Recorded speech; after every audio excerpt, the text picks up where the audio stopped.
पंढरपूर येथील विठ्ठल रुक्मिणीच्या दर्शन रांगेची व्यवस्था अत्यंत अपुरी आहे।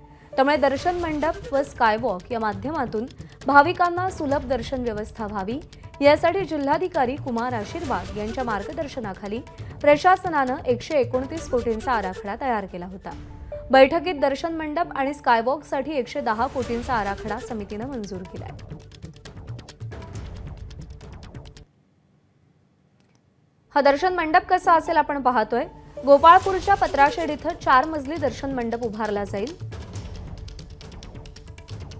गोपाळपूर पत्राशेड ते मंदिरापर्यंत स्कायवॉक बांधला जाईल। स्कायवॉक 1050 मीटर लांबीचा असेल। भाविकांना ऑनलाईन किंवा ऑफलाईन टोकन मिळेल। दर्शनासाठी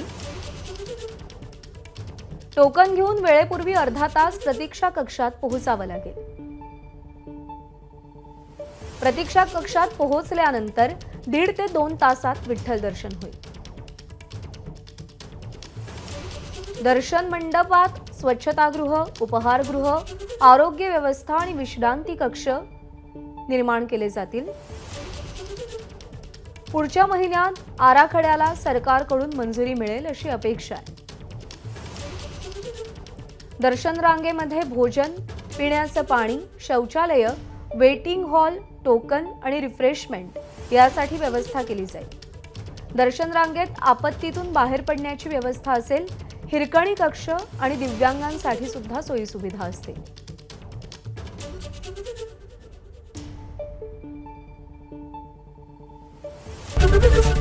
एबीपी माझा, उघडा डोळे बघा नीट।